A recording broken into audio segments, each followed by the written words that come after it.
रात का पिछला पहर था।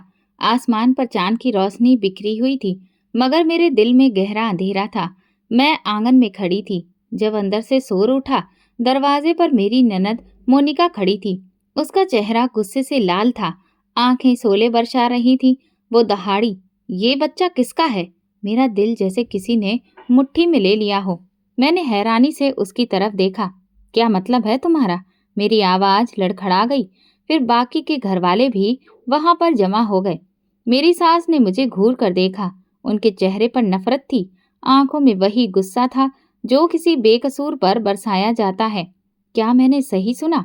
सास ने आंखें लाल करते हुए घूर कर मुझसे पूछा। मेरी सांसें तेज हो गईं। मैंने आसपास नजर दौड़ाई।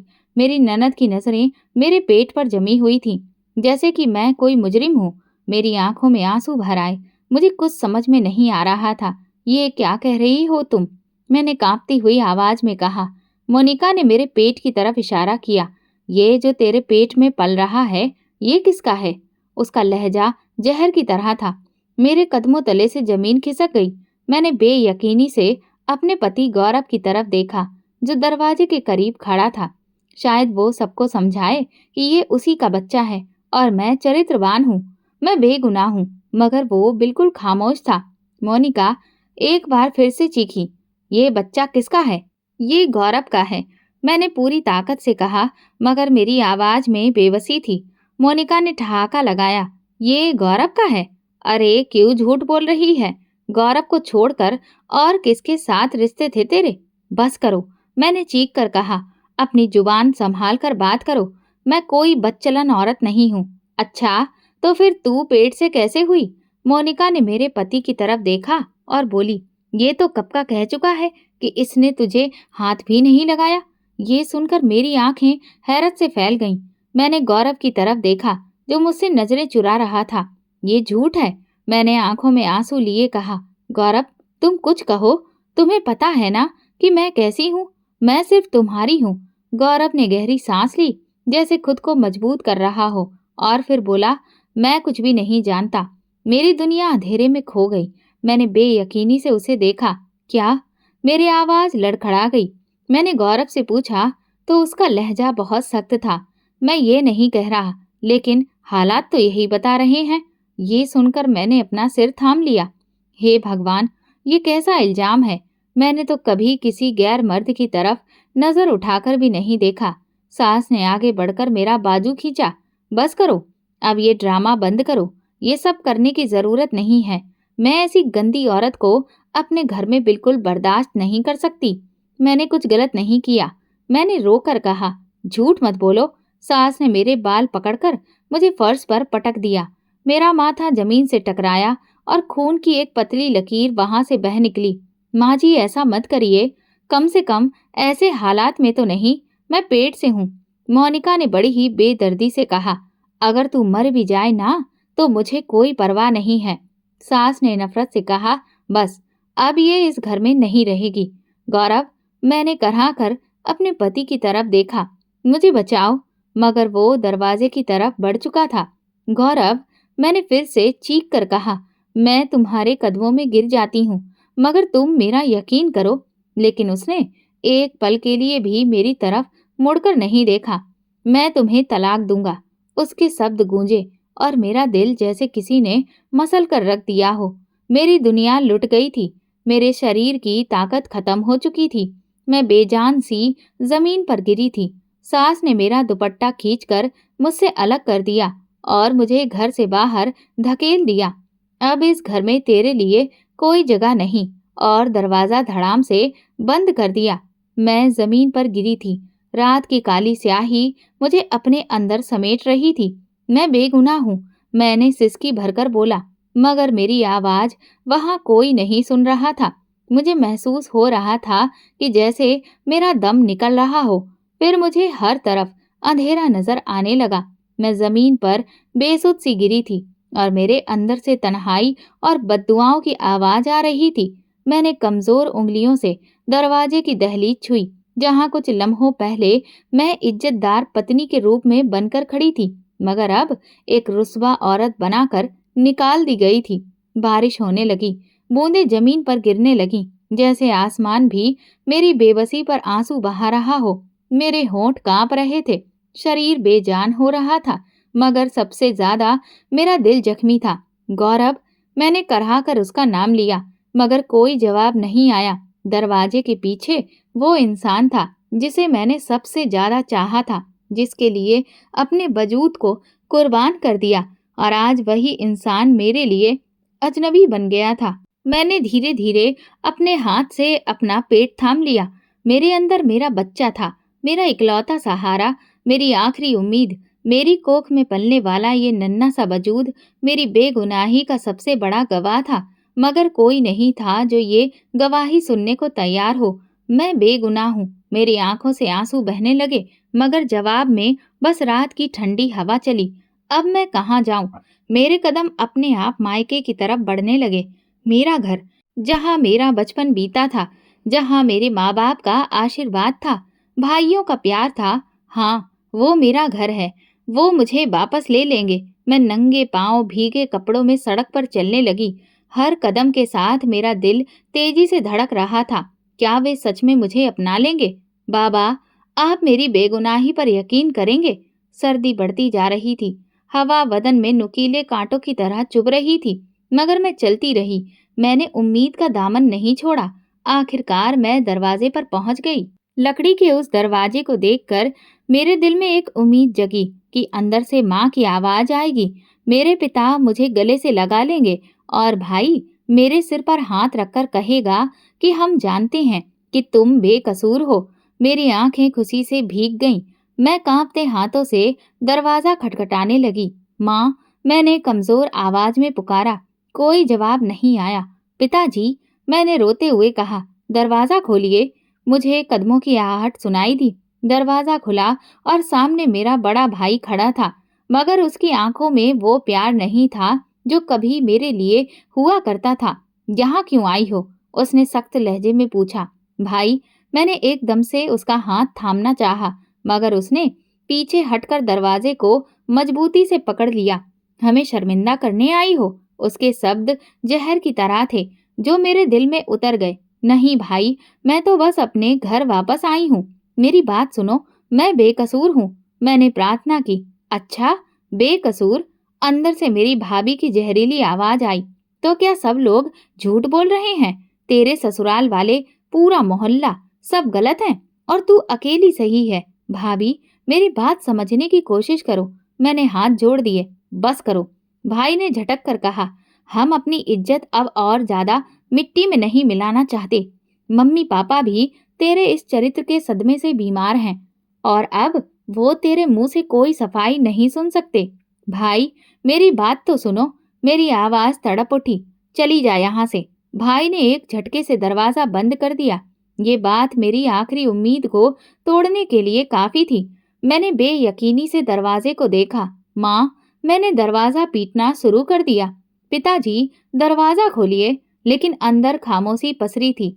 मेरा अपना घर, जहाँ मेरा बचपन गुजरा था, जहाँ मैं सबसे ज्यादा सुरक्षित थी, आज उसी घर में मुझे दर दर भटकने के लिए छोड़ दिया गया था।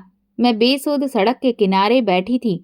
बारिश मुझे पूरी तरह से भिगो रही थी, मगर मेरे अंदर की तपिश कम नहीं हो रही थी। मेरा दिल जल रहा था, मेरी आत्मा जख्मी थी।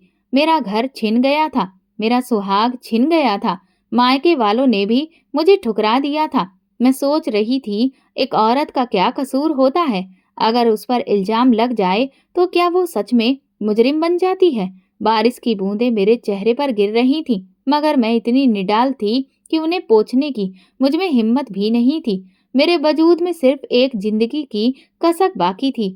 मेरी कोख में पल रहा वो बच्चा, जो अभी इस दुनिया से बेखबर था, मगर जिसकी किस्मत मेरे साथ ही लिखी जा चुकी थी। मुझे कहाँ जाना चाहिए? मैंने खुद से सवाल किया। मेरी नजरें इधर उधर भटकने लगीं। दिमाग में चक्कर आ रहे थे। शायद भूख, शायद सदमा, शायद थकान। मैंने सड़क किनारे एक खाली चारपाई देखी, जो किसी छोटे से होटल के बाहर रखी थी। वहां जाकर बैठना चाहा, मगर जैसे ही मैं आगे बढ़ी, होटल के मालिक ने मुझे घूर कर देखा और गुस्से से दहाड़ा। ये औरत यहाँ क्या कर रही है? चल, यहाँ से भाग। मैं बस अपने होंठ भींच कर रह गई। मेरी जुबान कुछ भी कहने की हिम्मत नहीं कर सकी। मैंने वहां से कदम बढ़ा दिए। कई घंटों भटकने के बाद न जाने क्यों मेरे कदम अपने आप उसी दरवाजे की ओर जा पहुंचे जहां से मुझे अभी अभी ठुकराया गया था। क्या पता, शायद मेरा पति मान जाए। मेरे दिल में उम्मीद की आखिरी किरण जगी। मैंने कांपते हाथों से दरवाजा खटखटाया। कुछ पलों के बाद दरवाजा खुला और मेरी सास सामने खड़ी थी। उनके चेहरे पर नफरत साफ दिख रही थी। जैसे ही उन्होंने मुझे देखा, उनकी आंखों में गुस्सा भर आया। तू यहाँ क्यों आई है? उन्होंने सख्त लहजे में पूछा। माँ जी, बस एक बार गौरव से बात करवा दीजिए। वो एक बार मेरी बात सुन ले, मैं उसे सब कुछ समझा दूंगी। मैं कसम खाती हूँ कि मैं बेगुनाह हूँ, मैंने गिड़गिड़ाकर कहा। सास ने मेरी बात सुनकर ठहाका लगाया। बेगुनाह? वो भी तू? उन्होंने ताना मारा। अरे बेगैरत औरत, तू तो इतनी गिरी हुई है कि तेरी कोख में गंदा खून पल रहा है, और फिर भी तू अपने आप को मासूम कहती है। माँ जी, भगवान के लिए, मैं सच कह रही हूँ, ये बच्चा गौरव का ही है, मैंने रोते हुए कहा। बस कर, वो दहाड़ी। मेरी दहलीज पर अपनी गंदी जुबान से अब कुछ मत बोल, निकल जा यहाँ से। मैं कहाँ जाऊं? मैंने रोते हुए पूछा। मेरा कोई ठिकाना नहीं है, ये मेरी परेशानी नहीं है। वो बड़े ही नफरत भरे लहजे में बोली। कहीं भी चली जा, तेरे जैसी गिरी हुई औरत को कोई भी गंदा मर्द अपना लेगा। ये सुनकर मेरे शरीर में खून खौल उठा। कैसी औरत है ये? मैंने हमेशा उनकी इज्जत की, हमेशा बेटी बनकर उनके सामने झुकी, और आज वे मुझ पर ऐसे इल्जाम लगा रही थी जैसे मैं सच में कोई चरित्रहीन औरत हूँ। मैंने आंसू भरी आंखों से कहा, इतना जुल्म मत करिए। जुल्म? अरे जुल्म तो तूने किया है हमारे खानदान पर। वो चीख पड़ी। हमारे बेटे का नाम मिट्टी में मिला दिया, हमारी इज्जत को पैरों तले रौंद दिया, और अब तू चाहती है कि हम तुझे अपना लें। मुझे सिर्फ एक बार गौरव से मिलने दीजिए, भगवान के लिए, मैंने चीख कर कहा। वो हंसते हुए बोली, गौरव तुझे देखना भी नहीं चाहता है। मेरे दिल पर आखिरी चोट पड़ी। तो फिर मुझे मार ही दो, मैंने लाल आंखों से कहा। सच बोलने की सजा दे दो, मुझे खत्म कर दो। काश मैं तुझे खत्म कर सकती, सास चिल्लाई। फिर उन्होंने मेरी कलाई पकड़कर जोर से धक्का दिया। मैं सीधे सीढ़ियों से नीचे गिरी। मेरी चीख निकली। मेरी कोख में दर्द उठा। मैं जमीन पर बेसुध पड़ी थी। मेरे कानों में सास की आवाज आई। मर गई? चलो, अच्छा हुआ, जान छूटी। मुझे भी लगा कि मैं खत्म हो चुकी हूँ, मगर नहीं, मेरी सांसें अभी बाकी थीं। मेरे पेट में दर्द उठ रहा था, मगर बच्चा अभी भी मेरी कोख में था। भगवान ने मुझे मौत से बचा लिया था। जब मैं हल्की बेहोशी की हालत में पड़ी थी, तो किसी ने मेरा बाजू थाम लिया। मैंने आंखें खोली। एक अधेड़ उम्र की औरत मेरे पास बैठी थी। बेटी, यहाँ क्या कर रही हो? उसके लहजे में हमदर्दी थी। मुझे नहीं पता, मेरी आवाज कांप गई। मुझे किसी ने भी नहीं अपनाया, मैं अकेली हूँ। अकेली? उसने अफसोस से कहा। चलो, मेरे साथ चलो, मैं तुम्हें अस्पताल लेकर चलती हूँ। तुम्हारी हालत ठीक नहीं लग रही है। अस्पताल में बेयकीनी से दोहराया। हाँ बेटी, मैं वहाँ काम करती हूँ, छोटे मोटे काम कर लेती हूँ वहाँ पर। कम से कम तुम्हें पनाह तो मिलेगी। मैंने उन्हें ध्यान से देखने लगी। क्या ये भगवान की तरफ से मेरे लिए मदद थी? क्या मेरी प्रार्थना कबूल हो गई? मैंने कमजोर हाथों से उस औरत का हाथ थाम लिया। मुझे ले चलिए, मैंने धीरे से कहा। उस औरत ने मेरे सिर पर हाथ रखा। डरो नहीं बेटी, मैं तुम्हारे साथ हूँ। मुझे ऐसा लगा जैसे बरसों बाद किसी ने मुझसे हमदर्दी जताई हो। शायद भगवान ने मुझे सड़क पर बेसहारा नहीं छोड़ा था। मेरी किस्मत एक नए मोड़ पर जाने वाली थी। मुझे ऐसा लग रहा था जैसे मैं किसी और ही दुनिया में हूँ। आंखें खोलने की कोशिश की तो हर तरफ सफेदी थी। धीमी धीमी आवाजें आ रही थीं। मैंने पलकें उठाने की कोशिश की, मगर शरीर इतना बोझिल हो गया था कि हिलने की हिम्मत नहीं रही। बेटी, आंखें खोलो। वही मेहरबान आवाज आई जिसने मेरी बेहोशी के पल में मेरा हाथ थामा था। मैंने धीरे से आंखें खोली। रोशनी की वजह से मेरी आंखें चौंधिया गईं। कुछ पल लगे ये समझने में कि मैं कहाँ पर हूँ। मैं किसी अस्पताल के बेड पर लेटी हुई थी। कमरे में एक अधेड़ उम्र की नर्स खड़ी थी, वही औरत जिसने मुझे सड़क से उठाया था। अब कैसी तबीयत है बेटी? नर्स ने नरम लहजे में पूछा। मैंने बोलने की कोशिश की, मगर गले से आवाज नहीं निकली। वो फौरन एक गिलास लेकर आई और मेरे होठों से लगा दिया। ठंडे पानी की घूंट ने मेरे अंदर की जलन को थोड़ा कम किया। ये कौन सा अस्पताल है? मैंने कमजोर आवाज में पूछा। ये सरकारी अस्पताल है बेटी। तुम्हें कल रात बेहोशी की हालत में यहाँ लाया गया था। मुझे सब कुछ याद आने लगा। सास के हाथों धक्के खाना, सीढ़ियों से गिरना, अपनी बेबसी, अपने पति की बेवफाई, मायके की बेरुखी। मेरा दिल एक बार फिर से दुख से भर गया। मेरा बच्चा, मैंने घबरा कर पेट पर हाथ रखते हुए कहा। फिक्र मत करो, तुम्हारा बच्चा सही सलामत है। भगवान ने तुम पर रहम किया कि तुम्हें ज्यादा चोट नहीं आई। नर्स ने तसल्ली दी। मैंने सुकून की सांस ली। कम से कम मेरा बच्चा सही सलामत था, क्योंकि अब तो वही मेरा इकलौता सहारा था। गौरव आया था, मेरी सास, मेरा पति, क्या वे आए थे? मैंने बेबसी से पूछा। नर्स ने गहरी सांस ली, जैसे वो मेरी तकलीफ को समझ रही हो। बेटी, जब तुम्हें यहाँ लाया गया था तो मैंने तुम्हारे पति के घर खबर भिजवा दी थी, मगर वहां से कोई नहीं आया। मेरे दिल पर एक और चोट लगी। क्या कोई भी नहीं आया? मेरी आवाज भर्रा गई। नहीं बेटी, नर्स ने अफसोस से कहा। वे कहते हैं कि उन्हें तुमसे कोई लेना देना नहीं है। मेरी आंखों में आंसू आ गए। तो क्या मेरा पति मुझे मरता हुआ भी नहीं देखना चाहता? क्या उसे जरा भी मेरी परवाह नहीं? मैंने रोते हुए कहा। ये दुनिया बहुत जालिम है बेटी, खास तौर पर औरत के लिए। मगर तुम हिम्मत मत हारो, भगवान सब देख रहा है। नर्स ने मेरा हाथ दबाया। दिल में एक अजीब सी जिद जाग उठी। क्या मेरा पति इतना बेदर्द हो सकता है? क्या वो वाकई इतनी आसानी से मुझे छोड़ सकता है? मुझे उससे बात करनी है। मैंने फैसला कर लिया। नर्स ने हल्की सी मुस्कान के साथ सिर हिलाया। ठीक है, मैं किसी को भेजती हूँ, तुम आराम करो। मुझे नहीं मालूम था कि मेरा पति मुझसे मिलने आएगा या नहीं, मगर मेरे अंदर कहीं न कहीं उम्मीद की छोटी सी किरण थी कि शायद वो मेरी तकलीफ देखकर बदल जाए, शायद वो मुझ पर यकीन कर ले, शायद वो मेरा हाथ थाम ले। कुछ घंटे बाद धीरे से दरवाजा खुला। मैंने दिल की धड़कन काबू में करते हुए दरवाजे की तरफ देखा। गौरव अंदर आया। उसकी आंखों में ना कोई नरमी थी, ना कोई हमदर्दी, बल्कि एक अजीब सा ठंडा नफरत भरा अंदाज था। मैं तड़प कर उठना चाहती थी, मगर मेरा शरीर मेरा साथ नहीं दे पाया। गौरव, मैंने रोती हुई आवाज में कहा। वो मेरे बिस्तर के करीब आकर रुका। उसकी आंखों में अजनबीपन था। कैसी हो? उसने बहुत ही रूखे हुए ठंडे आवाज में पूछा। मेरी आंखों में आंसू भर आए। ये सवाल करने के लिए आए हो या मेरे मरने की खबर लेने? मैंने दर्द भरी आवाज में कहा। ऐसी बातें मत करो। उसने माथे पर आए बलों को पीछे किया। तो फिर मैं क्या करूं? मैं चिल्लाने वाली थी, मगर मेरी कमजोरी ने मुझे रोक लिया। गौरव, मैं बेगुनाह हूं।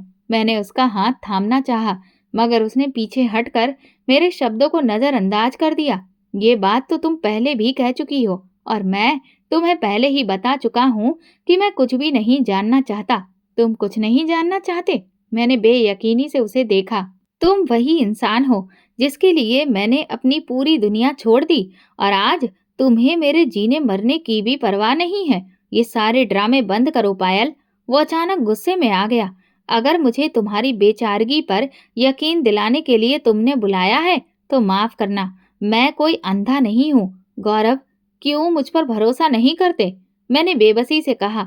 क्योंकि तुम पर इल्जाम लगा है, वो ठंडी आवाज में बोला, और एक इज्जतदार मर्द के लिए ये सब कुछ बर्दाश्त करना आसान नहीं होता है, और तुम्हारी इज्जत मेरी जान से ज्यादा कीमती है। मैं रोते हुए बोली। उसका एक एक शब्द मेरे दिल पर तीर की तरह लगा। मुझे नहीं मालूम कि तुम कहाँ जाओगी और किस हाल में रहोगी, मगर मैं तुम्हें अपनी जिंदगी में अब दोबारा शामिल नहीं कर सकता। ये मेरा आखिरी फैसला है। ये कहकर वो पलटा और दरवाजे की तरफ बढ़ गया। गौरव, मत जाओ, मैंने चीख कर कहा, मगर उसने मुड़कर भी नहीं देखा। दरवाजा जोर से बंद हुआ। मैंने खुद को बिल्कुल अकेला महसूस किया। मेरे लिए अब हर दरवाजा बंद हो चुका था। मैंने हर रिश्ता आजमा लिया था, हर उम्मीद के दरवाजे पर दस्तक दी थी, मगर हर जगह मुझे ठोकर ही मिली। मैंने कंबल के अंदर अपना चेहरा छुपा लिया और फूट फूट कर रोने लगी। अब मेरे सामने एक ही रास्ता था जिस पर मुझे अकेले ही चलना था। मगर नहीं, मैं नहीं हारूंगी। मैं अपनी इज्जत वापस लूंगी, मैं अपनी बेगुनाही का सबूत दूंगी और सबसे बढ़कर मैं भगवान के इंसाफ का इंतजार करूंगी। मैं गली के नुक्कड़ पर खड़ी थी, आंखों में उम्मीद, दिल में एक आखिरी आस। यही वो रास्ता था जहां कभी मैं नंगे पांव भागती थी, वही दरवाजा जहां मैं अपनी माँ की गोद में सिर रखकर रोती थी, वही चौखट जहां मेरे पिता हर रात देर से आकर बैठते थे। ये मेरा घर है, मैंने खुद को यकीन दिलाया, यहाँ मेरे अपने हैं, मुझे कोई नहीं ठुकराएगा। मगर जब मेरी नजर दरवाजे पर पड़ी तो मेरा दिल जैसे धड़कना भूल गया। दरवाजे पर ताला पड़ा था। मैंने बेयकीनी से दरवाजे को दोनों हाथों से पकड़ा और जोर से हिलाया, जैसे कि वो खुल जाएगा, जैसे अंदर से मेरी माँ दौड़ती हुई आएगी और मुझे सीने से लगा लेगी और मेरे आंसू पोंछेगी। मगर वहां खामोशी थी, सन्नाटा था, मेरा घर वीरान था, मेरे भाई भी मुझे छोड़ गए थे। ये क्या? मेरे होंठ कांप गए। मेरे घर के बगल वाले घर का दरवाजा खुला और एक अधेड़ उम्र की औरत बाहर निकली। मुझे देखकर वो ठिठक गई। अरे पायल, तुम यहाँ? हाँ मौसी। मैं उसकी तरफ लपकी। ये ताला क्यों है? मम्मी पापा कहाँ हैं? उस औरत ने हमदर्दी से मेरी तरफ देखा, फिर इधर उधर नजरें दौड़ाई कि कहीं और कोई तो नहीं सुन रहा है। बेटी, तुम्हारे जाने के बाद तुम्हारे माँ बाप बहुत ज्यादा सदमे में आ गए थे। लोगों ने इतनी सारी बातें की कि तुम्हारे भाइयों को ताने भी दिए। वो बर्दाश्त नहीं कर सके। वो लोग अपना सब कुछ बेचकर यहाँ से कहीं और चले गए। क्या? कहाँ गए? मैंने बेचैनी से पूछा। ये तो किसी को भी नहीं पता। वे तुम्हारा नाम भी नहीं लेना चाहते थे। कहते थे कि वे किसी पायल को नहीं जानते। मेरे कदम डगमगाने लगे। मेरा अपना घर भी मुझसे छिन गया था। मोहल्ले वालों की नफरत इतनी बढ़ गई थी। मैं दहलीज पर बैठ गई, अपनी बिखरी हुई दुनिया के मलबे में आंखों से आंसू बहाती रही। मगर कोई नहीं था जो उन्हें साफ करता, कोई नहीं था जो मेरे दुख में शामिल होता। तभी मोहल्ले के कुछ लोग मेरे आसपास जमा होने लगे। ये तो वही है ना? इसके बारे में सब जगह बातें हो रही थी। हाँ, सुना है इसका पति भी इसे छोड़ चुका है और इसके ससुराल वालों ने इसे घर से निकाल दिया है। मतलब कुछ ना कुछ गड़बड़ तो होगी ही ना। मेरे शरीर में झुंझुनी दौड़ गई। मैंने नजरें झुका ली। ए लड़की, यहाँ बैठे रहने का इरादा है क्या? एक औरत ने ताना मारते हुए कहा। ये तेरे लिए कोई धर्मशाला नहीं है जहाँ जाकर तू बैठ गई है। चल हट यहाँ से। एक मर्द ने गुस्से से कहा। ये शरीफों का मोहल्ला है, बदचलन औरतों की यहाँ पर कोई जगह नहीं है। ये सुनते ही मेरे अंदर कुछ टूट गया। बदचलन? ये वही मोहल्ला था जहां मैंने अपनी जिंदगी गुजारी थी और आज यही लोग मुझे गुनाहगार करार दे रहे थे। मैंने आखिरी बार अपने घर के दरवाजे को देखा और फिर वहां से हमेशा के लिए चली आई। मैं एक बार फिर सड़क पर थी, बेसहारा, बेघर और बेआसरा। मुझे नहीं मालूम था कि अब मैं कहाँ जाऊंगी, कौन मेरा होगा। मैंने आंखें बंद करके आसमान की तरफ देखा। हे भगवान, मैंने क्या गुनाह किया? क्या तुम भी मुझे छोड़ चुके हो? रात की काली स्याही गहरी हो चुकी थी। सड़क पर इक्का दुक्का गाड़ियां गुजर रही थीं और दूर कहीं कुत्तों के भौंकने की आवाज आ रही थी। मैं नंगे पांव भीगे कपड़ों में फिर से मदद की उम्मीद में गली के किनारे पर खड़ी थी। मेरे हाथ अपने आप मेरे पेट पर जा पड़े थे। मैंने अपनी कोख में पल रहे बच्चे को महसूस किया। वो जिंदा था, सांस ले रहा था और मेरी इस मुश्किल घड़ी में मेरे साथ था। मेरे बच्चे, हम अकेले हैं, मगर मैं तुझे इस दुनिया में अकेला नहीं छोड़ूंगी। मैंने खुद से वादा किया। सर्दी बढ़ रही थी, मेरे दांत किटकिटा रहे थे। मैंने दुपट्टे को अपने आसपास लपेटना चाहा, मगर वो भी भीगा हुआ था। तभी एक आवाज सुनाई दी। यहाँ क्यों बैठी हो? मैंने गर्दन उठाई तो देखा सामने एक रिक्शा रुका था। उसमें बैठा एक मर्द मुझे अजीब नजरों से घूर रहा था। कहाँ जाना है? उसने एक अजीब सी मुस्कुराहट के साथ पूछा। मेरे शरीर में भय की एक लहर दौड़ गई। नहीं, मैं कहीं नहीं जाना चाहती, मैंने कांपती आवाज में कहा। तो फिर यहाँ पर बैठी क्या कर रही हो? वो रिक्शे से उतर आया। उसकी आंखों में दरिंदगी थी, जिसे देखकर मेरा दिल जोर जोर से धड़कने लगा। चल, मैं छोड़ देता हूँ तुझे किसी अच्छी जगह। उसने मेरा बाजू पकड़ने के लिए हाथ बढ़ाया। नहीं, मैंने चीख कर पीछे हटने की कोशिश की, मगर जमीन पर बैठे होने की वजह से ज्यादा दूर नहीं जा सकी। इतनी खूबसूरत औरत अकेली हो और कहती हो कि कहीं नहीं जाना। ये कैसे हो सकता है? उसकी बातों से मेरी आंखों में आंसू भर आए। भगवान के लिए मुझे जाने दो। मैंने प्रार्थना की, यहाँ सड़क पर पड़ी रहोगी तो कोई ना कोई आदमी तुझे उठा ही ले जाएगा। ये सुनते ही मेरे रोंगटे खड़े हो गए। दफा हो जाओ यहाँ से, मैंने पूरी ताकत से चीख कर कहा। उसने फिर आगे बढ़ने की कोशिश की, मगर तभी अचानक गली के नुक्कड़ से एक औरत की तेज आवाज आई। क्या कर रहा है तू? भाग यहाँ से। वो शख्स रुक गया। मैंने जल्दी से नजर उठाकर देखा। वो एक अधेड़ उम्र की औरत थी, जिसका चेहरा सख्त था, मगर आंखों में किसी हद तक हमदर्दी झलक रही थी। चला जा यहाँ से, वरना तुझे कुत्ते की तरह पिटवाऊंगी। वो औरत गरजी। वो आदमी बड़बड़ाता हुआ वापस अपने रिक्शे में बैठा और वहां से निकल गया। मेरे जान में जान आई। वो औरत मेरे करीब आई और मुझे ऊपर से नीचे तक ध्यान से देखने लगी। कौन हो तुम? और यहाँ इस वक्त क्यों बैठी हो? मैंने कांपते हुए अपने आंसू साफ किए और अपनी घुलती हुई आवाज में कहा। मेरे पास कहीं और जाने की कोई जगह नहीं थी। उस औरत ने गहरी सांस ली और बोली, चलो मेरे साथ आओ। मैंने हैरत से उसे देखा। कहाँ? यहाँ पास में एक अनाथालय है। मैं वहां पर काम करती हूँ। आज रात के लिए तुम्हें सहारा दे सकती हूँ, मगर उसके बाद तुम्हें कुछ ना कुछ सोचना होगा कि तुम कहाँ जाओगी। मैंने अविश्वास से उसकी तरफ देखा। क्या सच में इस दुनिया में अभी भी कुछ अच्छे लोग बाकी थे? मेरे पास और कोई रास्ता नहीं था। मैंने धीरे से सिर हिलाया। वो मुझे अपने साथ लेकर चल पड़ी। अनाथालय की इमारत पुरानी थी, मगर मजबूत थी। अंदर दाखिल होते ही मुझे एक अजीब सा सुकून महसूस हुआ। कमरे में कुछ औरतें और बच्चे मौजूद थे, जो कंबलों में लिपटे बैठे थे। यहाँ आराम करो। उस औरत ने मुझे एक चारपाई पर बैठने का इशारा किया। आपका नाम क्या है? मैंने प्यार भरी नजरों से पूछा। सीता। वो संजीदगी से बोली। मैं यहाँ छोटे मोटे काम करती हूँ। सीता आंटी, मैं आपकी एहसानमंद हूँ। मेरी आंखें भर आईं। ये एहसान नहीं, इंसानियत है। वो धीरे से बोली। रात को मैंने एक अरसे के बाद सुकून की नींद ली। सुबह की हल्की रोशनी खिड़की से अंदर आ रही थी। पक्षी चहचहा रहे थे और बाहर जिंदगी अपने रोजाना की तरह लौट रही थी। मगर मेरी जिंदगी, वो तो अभी तक बिखरी हुई थी। मैंने धीरे धीरे आंखें खोली तो सीता आंटी को अपने करीब बैठा पाया। कैसी तबीयत है अब? उनकी आवाज में हमदर्दी थी।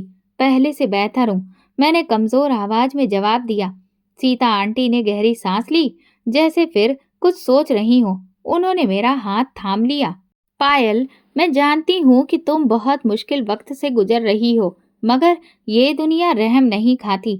तुम्हें हिम्मत से काम लेना होगा, अपने पैरों पर खड़ा होना होगा। मैं बेबसी से बोली, मगर मैं क्या कर सकती हूँ? मेरे पास ना तो पैसे हैं, ना रहने की जगह, ना कोई सहारा। इसीलिए मैं तुम्हें एक मौका देना चाहती हूँ। सीता आंटी ने संजीदा लहजे में कहा। यहाँ पास में एक सरकारी अस्पताल है। मैं वहाँ सफाई का काम करती हूँ। अगर तुम चाहो तो मैं तुम्हें भी वहाँ पर काम दिलवा सकती हूँ। मैंने हैरानी से उनकी तरफ देखा। अस्पताल में? मगर मैं हिचकिचाई। क्या वे लोग मुझे काम देंगे? अगर मेहनत करोगी तो जरूर देंगे। उन्होंने मुझे हिम्मत दी। ये कोई बहुत बड़ी नौकरी नहीं है, बस एक छोटा सा काम है, मगर कम से कम तुम सड़क पर भटकने से तो बच जाओगी। मैंने शक में भर आई अपनी आंखों से अपने हाथों को देखा। कल तक ये हाथ सोने के कंगनों से सजे थे, एक आरामदायक जिंदगी गुजार रहे थे, मगर आज हालात पूरी तरह से बदल गए थे। लेकिन मैं कर भी क्या सकती थी? जिंदगी ने मेरे लिए कोई और रास्ता छोड़ा ही नहीं था। मैंने धीरे से सिर हिलाया। मैं ये काम करने के लिए तैयार हूँ। शाम को सीता आंटी मुझे अस्पताल लेकर गई। ये एक सरकारी अस्पताल था, जो काफी भीड़ भाड़ से भरा हुआ था। बीमार लोगों की फरियादें, व्यस्त डॉक्टर, भागते दौड़ते मरीज, हर तरफ यही नजारा था। मैंने घबराकर चारों तरफ देखा।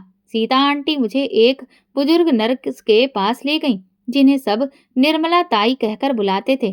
निर्मला ताई, ये लड़की बहुत मजबूर है, इसे काम की सख्त जरूरत है। क्या आप इससे अस्पताल में इसके लिए कोई काम दिलवा सकती हैं? निर्मला ताई ने मुझे ऊपर से नीचे तक देखा। उनकी नजरें तेज थीं, जैसे मेरे अंदर तक झांक रही हों। क्या नाम है तुम्हारा? उन्होंने मुझसे पूछा। पूनम, मैंने धीरे से कहा। कोई अनुभव है अस्पताल में काम करने का? नहीं, मगर मैं सीख सकती हूँ। निर्मला ताई ने कुछ देर सोचा, फिर बोली, ठीक है, शुरू में तुम्हें सफाई के काम में लगाएंगे। अगर तुमने ईमानदारी और मेहनत दिखाई तो शायद बाद में तुम्हें नर्सिंग भी सिखा सकें। मुझे मंजूर है, मैंने तुरंत कहा। और इस तरह से अस्पताल में मेरा पहला दिन शुरू हुआ। ये काम आसान नहीं था। मैंने झाड़ू लगाई, फर्श साफ किया, मरीजों के कमरों को चमका दिया। शुरुआत में लोगों की नजरें मुझे अजीब लगती थी। ये वही पायल है जिसे कभी लोग इज्जतदार खानदान की बहू कहते थे। मगर फिर मैंने किसी की परवाह नहीं की। जब रात हुई तो मेरी कमर दुखने लगी, हाथों में थकान उतर आई थी, मगर मैंने एक पल के लिए भी शिकायत नहीं की। ये काम मुश्किल था, मगर मैं पीछे नहीं हटूंगी। रात को जब मैं अनाथालय के छोटे से कमरे में वापस आई तो बिस्तर पर लेटते ही मेरी आंखों में आंसू आ गए। मैंने आसमान की तरफ देखा। हे भगवान, मैंने कभी किसी का कुछ नहीं बिगाड़ा था, फिर मेरे साथ ऐसा क्यों हुआ? तू इंसाफ करने वाला है। तू एक दिन मेरी बेगुनाही को साबित करेगा। जो लोग मुझे बदनाम कर गए हैं वो सब एक दिन मेरी सच्चाई को देखेंगे। वक्त का पहिया चल पड़ा और इस तरह से मेरे दिन बदलने लगे। मैंने दिन रात मेहनत शुरू की। अस्पताल में लोग मुझे नौकरानी समझते थे, मगर धीरे धीरे मेरी ईमानदारी और मेहनत ने सबके दिलों में जगह बना ली। निर्मला ताई मुझ पर भरोसा करने लगी। एक दिन उन्होंने कहा, पायल, तुम बहुत समझदार हो। अगर तुम चाहो तो नर्सिंग सीख सकती हो। ये मेरे लिए बहुत बड़ी खुशखबरी थी। अगर मैं नर्स बन गई तो अपनी पहचान खुद बना सकूंगी। मुझे किसी के सहारे की जरूरत नहीं रहेगी। जिंदगी अब पटरी पर आ रही थी, मगर किस्मत को शायद अभी मेरा एक और इम्तिहान लेना था। एक दिन मैं इमरजेंसी वार्ड में सफाई कर रही थी, जब अचानक बाहर शोर उठा, मरीज को जल्दी अंदर लाओ। लोग दौड़ते हुए अंदर दाखिल हो रहे थे। मरीज की चीखें और पुकारें सुनाई दे रही थी। मैंने भी घबराकर दरवाजे की तरफ देखा और जो मंजर मेरी आंखों के सामने आया उसने मेरे पैरों तले से जमीन खींच ली। सामने खून से लथपथ पड़ी हुई एक औरत और कोई नहीं, मेरी अपनी ननद मोनिका थी। वही मोनिका जिसने मुझे बदनाम किया था। आज वो खुद किसी मुसीबत में पड़ी हुई थी। मेरी सांसें रुकने लगीं। क्या ये कुदरत का इंसाफ था? इमरजेंसी वार्ड में कोहराम मचा हुआ था। मरीज की चीख पुकार, डॉक्टरों की भाग दौड़, नर्सों की परेशानी, हर तरफ हलचल थी। मगर मेरे कानों में सिर्फ एक ही आवाज गूंज रही थी, जो मेरे दिल की धड़कन को तेज किए जा रही थी। मोनिका, मेरी अपनी ननद, वही जिसने मेरी इज्जत को मिट्टी में मिला दिया था, आज खून में लथपथ स्ट्रेचर पर पड़ी तड़प रही थी। जल्दी करो, मरीज का बहुत ज्यादा खून बह रहा है, एक डॉक्टर जोर से चिल्लाया। मैं अपने कदमों में जमी खड़ी थी। मेरे हाथ पसीने से भीग चुके थे। दिल में एक अजीब सी कसक थी। मैं उसे इस हालत में देखकर खुश नहीं हो रही थी, मगर मेरे अंदर एक हलचल जरूर थी। क्या ये भगवान का इंसाफ था? क्या वो अपने कर्मों का शिकार हो चुकी थी? नर्स और डॉक्टर उसे अंदर ले जा रहे थे। मैं अपनी जगह जमी खड़ी थी, जैसे किसी ने मेरे पैरों में बेड़ियां डाल दी हों। हाँ, मुझे बचा लो प्लीज। मोनिका की कराहती हुई आवाज सुनकर मेरा वजूद कांप गया। मेरी नजरों के सामने वो वक्त घूम गया जब मैं भी यूं ही गिड़गिड़ा रही थी, जब मैंने अपनी सास के कदमों पर गिरकर उनसे भीख मांगी थी, जब मैंने गौरव के सामने हाथ जोड़े थे, मगर किसी ने भी मुझ पर दया नहीं खाई थी।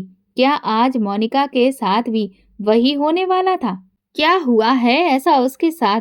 मैंने सीता आंटी की तरफ देखकर पूछा। उन्होंने भी ये मंजर देख लिया था। उन्होंने गहरी सांस ली। ये दुनिया है पायल, कहते हैं कि इस पर भी वही इल्जाम लगा है जो इसने कभी तुझ पर लगाया था। ये सुनकर मेरे शरीर में सनसनी दौड़ गई। क्या सच में? मैंने अविश्वास से पूछा। हाँ, ये भी पेट से है, और वो शख्स जिसके साथ इसका नाम जोड़ा जा रहा था, इसे छोड़कर भाग गया है। सीता आंटी ने ठंडे लहजे में कहा। मेरे दिल पर जैसे बिजली गिरी। वही इल्जाम, वही बेबसी, वही बदनामी। आज मोनिका भी वही सब कुछ सह रही थी जो मैंने सहा था।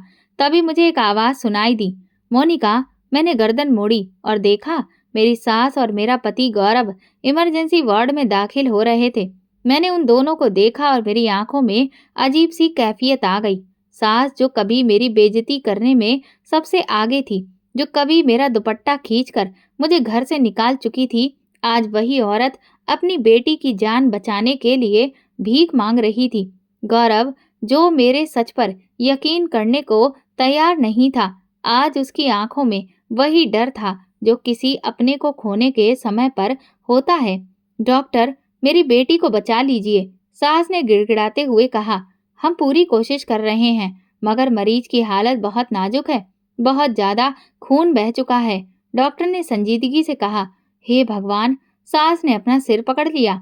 मेरी बच्ची के साथ ये क्या हो रहा है? यही शब्द, यही बातें, यही बेबसी, ये सब तो मैं भी सह चुकी थी, मगर उस वक्त कोई नहीं था जो मेरा यकीन करता, कोई नहीं था जो मेरा दर्द समझता। इतने में गौरव की नजर मुझ पर पड़ी। उसकी आंखों में एक पल के लिए हैरत थी, फिर एक अजीब सा शर्मिंदगी का एहसास उसके चेहरे पर आया। उसने धीमी आवाज में कहा, तुम यहाँ क्या कर रही हो? पहले तो मैं खामोश खड़ी रही, लेकिन जब उसने बेचैनी से पूछा तो मैंने साफ शब्दों में कहा, मैं यहाँ पर काम करती हूँ। ये सुनकर उसके चेहरे पर हैरत फैल गई। काम? हाँ, यहाँ मेहनत मजदूरी करके अपनी जिंदगी गुजार रही हूँ। मैंने आंखों में आंखें डालकर कहा, क्योंकि मेरे पास कोई और रास्ता नहीं था। मेरा लहजा एकदम साफ था, मगर उसमें घमंड नहीं था। गौरव की नजरें झुक गईं। शायद उसे मेरी कही हुई एक एक बात याद आ रही थी। शायद वो सोच रहा था कि जिस औरत को चरित्रहीन समझकर उसने दुत्कार दिया था, वो आज इज्जत की रोटी कमाने के लिए मेहनत कर रही थी, और उसकी अपनी बहन इस हालत में थी। सास की नजर भी मुझ पर पड़ी। उनका चेहरा पीला पड़ गया। ये यहाँ क्या कर रही है? उन्होंने गुस्से से पूछा। ये यहाँ काम कर रही है, माँ, गौरव ने धीरे से कहा। क्या? सास ने हैरत से कहा। ये काम कर रही है? दुनिया जिसे बदकिरदार कहती थी, वो अब शरीफों के बीच में काम करेगी? मुझे उनके शब्दों पर हैरानी नहीं हुई, मगर दुख जरूर हुआ। हाँ माँ जी, मैं काम कर रही हूँ, मैंने संजीदगी से कहा, और आज मैं ही वो हूँ जो तुम्हारी बेटी की जान बचाने में मदद कर सकती है। ये सुनकर सास के चेहरे का रंग बदल गया। नहीं, मोनिका, नहीं, तुम मोनिका को हाथ नहीं लगाओगी, वो गुस्से में बोली। मैंने ठंडी सांस ली। देखिए मैडम, यहाँ मैं नर्स हूँ, तुम्हारी बहू नहीं, मैंने ठहरे हुए लहजे में कहा, और मेरा काम किसी को सहारा देना है, चाहे वो वही लोग हों जिन्होंने मुझे दुत्कार दिया था। सास खामोश हो गई। मोनिका जिंदगी और मौत की कसम कसमे थी। डॉक्टर अपनी पूरी कोशिश कर रहे थे, मगर इसे खून की सख्त जरूरत है। अगर तुरंत खून नहीं मिला तो हम इसे नहीं बचा पाएंगे। एक डॉक्टर ने कहा, ए पॉजिटिव, इसके खून का ब्लड ग्रुप है। डॉक्टर ने कहा, हे भगवान। सास ने बेबसी से कहा, ये ग्रुप तो बहुत कम लोगों का होता है, अब हम क्या करेंगे? मैंने तुरंत कहा, मेरा खून ले लो। सब हैरत से मुझे देखने लगे। तुम अपना खून दोगी? गौरव ने चौंक कर पूछा। हाँ, मैंने मजबूत लहजे में कहा, क्योंकि मैं मोनिका से बदला लेने नहीं आई, मैं भगवान का इंसाफ देखने आई हूँ। सास मुझे देखती रह गई। शायद वो सोच रही थी कि जिस औरत को उन्होंने दुत्कार दिया था, वही आज उनकी सबसे बड़ी मदद कर रही थी। मैंने अपना खून दिया और मोनिका को ट्रांसफ्यूजन लगा दिया गया। कुछ घंटे के बाद डॉक्टर बाहर आया। अब वो खतरे से बाहर है। सास ने हाथ जोड़कर ऊपर वाले का धन्यवाद किया। गौरव ने भी चैन की सांस ली, मगर मैंने कुछ नहीं कहा, बस एक नजर आसमान की तरफ उठाई और मुस्कुराकर कहा, भगवान, मैंने सब कुछ तेरे हवाले कर दिया था और तूने मेरा इंसाफ कर दिया। मोनिका की जान बच गई थी। डॉक्टर ने कहा था कि अगर वक्त पर खून नहीं मिलता तो शायद वो जिंदा नहीं रह पाती, मगर वो खून देने वाला कौन था? वही औरत जिसे मोनिका ने बदनाम किया था, वही जिसे दुत्कार दिया गया था, वही जिसकी बदनामी करके उसे बेसहारा छोड़ दिया गया था। मैं अस्पताल के कॉरिडोर में खामोशी से एक कुर्सी पर बैठी थी। आंखों में आंसू थे, चेहरे पर बेबसी। गौरव एक दीवार के साथ खड़ा था। उसकी आंखें झुकी हुई थी। शायद वो सच्चाई को स्वीकार नहीं कर पा रहा था कि वो औरत जिसे उसने बदनाम समझकर छोड़ दिया था, आज हीरो बनकर खड़ी थी। मेरी नजरें मोनिका के कमरे की तरफ थीं। वो अभी बेहोश थी, मगर जिंदा थी। जिंदगी ने एक पल में सारा मंजर बदल दिया था। पायल, मैंने चौंक कर अपनी सास की तरफ देखा। वो मुझे अजीब नज़रों से देख रही थीं, जैसे उन्हें यकीन नहीं आ रहा था कि मैंने सच में उनकी बेटी की जान बचाई है। तुमने सच में अपना खून दिया? जी, मैंने जवाब दिया। मगर क्यों? वो अभी भी हैरत में थीं। तुम्हें तो बदला लेना चाहिए था। तुम्हें तो कहना चाहिए था कि जिस तरह हमने तुम्हें छोड़ा था, अब तुम हमें छोड़ दोगी। मैंने गहरी सांस ली। मैं यहाँ बदला लेने नहीं आई थी माँ जी। मेरा लहजा नरम मगर मजबूत था। मैं तो भगवान के इंसाफ का इंतजार कर रही थी और वो मुझे मिल चुका है। सास ने हैरानी से मेरी तरफ देखा। क्या मतलब? मतलब ये है कि मैं जान चुकी हूँ कि दुनिया में हर चीज का हिसाब होता है। अगर मोनिका भी इस तकलीफ से गुजरी है, तो ये भगवान का इंसाफ था। मगर मैंने उसके साथ वही सलूक नहीं किया जो आपने मेरे साथ किया था, क्योंकि मेरा हिसाब भगवान के हाथ में है, आपके हाथ में नहीं। सास के हाथ कांप गए। हमने तुम्हारे साथ बहुत बुरा किया पायल। उनकी आवाज टूटने लगी।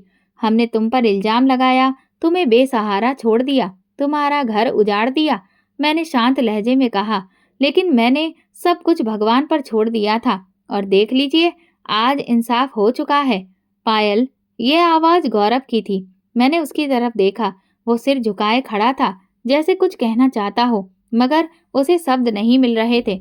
मैं जानता हूँ मैंने तुम पर यकीन नहीं किया, तुम्हें अकेला छोड़ दिया, तुम्हारी बेइज्जती की, मगर अब बहुत देर हो चुकी थी। मैंने मजबूती से कहा, गौरव, अब तुम्हें एहसास हो रहा है कि मैं बेगुनाह थी। अब जबकि भगवान ने तुम्हें सब दिखा दिया, तो तुम शर्मिंदा हो रहे हो। अगर तुमने उसी दिन मेरा हाथ थामा होता, तो शायद आज तुम्हारी इज्जत मिट्टी में नहीं मिलती। अगर तुमने एक बार मेरे शब्दों पर यकीन किया होता, तो शायद तुम्हारी बहन पर वो इल्जाम नहीं लगता जो उसने मुझ पर लगाया था। गौरव ने नजरें झुका ली। वो कुछ नहीं कह सकता था। मेरा रास्ता अलग था। पायल, तुम कहाँ जाओगी? मेरी सास ने सवाल किया। जहाँ मेरी मेहनत मुझे ले जाएगी, मैंने सुकून से जवाब दिया। अब मैं किसी पर बोझ नहीं बनूंगी, ना किसी से सहारा मांगूंगी। सास के होंठ कांपने लगे, जैसे वो कहना चाहती हो कि वापस आ जाओ, हम तुम्हें अपना लेंगे। मगर मैंने उन्हें मौका ही नहीं दिया। मैंने आखिरी बार गौरव को देखा, फिर सास की तरफ देखा और कहा, मैं जा रही हूँ और अब पीछे मुड़कर नहीं देखूंगी। और फिर मैं वहां से चली गई, हमेशा के लिए। अस्पताल से निकलते वक्त मैंने आसमान की तरफ देखा और कहा, भगवान, मैंने खुद को तुम्हारे हवाले किया था और तुमने मेरा इंसाफ कर दिया। अब मुझे किसी सहारे की जरूरत नहीं। मैं कमजोर नहीं हूँ। मैं जान चुकी हूँ कि औरत की सबसे बड़ी ताकत उसकी खुददारी है, और जब वो अपना मामला भगवान पर छोड़ देती है, तो दुनिया की कोई ताकत उसे हरा नहीं सकती। जिंदगी अजीब है। वक्त बदल जाता है, चेहरे बदल जाते हैं, रिश्ते बदल जाते हैं, मगर जो चीज नहीं बदलती, वो है भगवान का इंसाफ। 1 साल पहले मैं एक बेसहारा, मदद की तलबगार औरत थी, जिसे अपने अपनों ने ही छोड़ दिया था। मगर आज मैं एक कामयाब नर्स हूँ, अपने पैरों पर खड़ी, अपने बेटे की परवरिश करने वाली एक मजबूत माँ। मैंने हार नहीं मानी। उसी दिन अस्पताल के एक वार्ड में मैं मरीज को दवाई दे रही थी, जब अचानक एक जानी पहचानी आवाज सुनाई दी, पायल। मैंने चौंक कर देखा और मेरे हाथ में पकड़ी दवा की शीशी लगभग गिरने से बची। मेरे सामने गौरव खड़ा था। 3 साल बाद वही चेहरा, मगर अब पहले जैसा गुरूर नहीं था। आंखों में पछतावे की परछाइयां थी, जैसे वो मुझसे कुछ पूछना या कहना चाहता हो। मैंने नजरें झुका ली और अपने काम में लग गई, जैसे मैंने उसे पहचाना ही ना हो। पायल, मैं तुमसे बात करना चाहता हूँ, उसने विनती की। मेरी ड्यूटी है, मेरे पास वक्त नहीं है, मैंने ठंडे लहजे में कहा। प्लीज, बस एक बार मेरी बात सुन लो, उसने फिर से कहा। मैंने गहरी सांस ली और उसकी तरफ देखा। अब कहने को क्या बाकी रह गया है?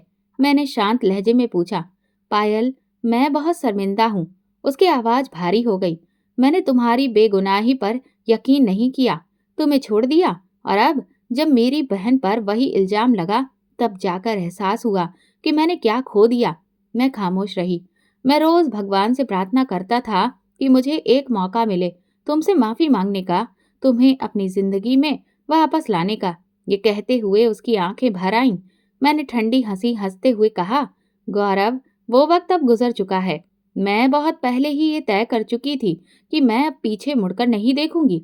लेकिन पायल, हम फिर से एक हो सकते हैं, उसने उम्मीद से कहा।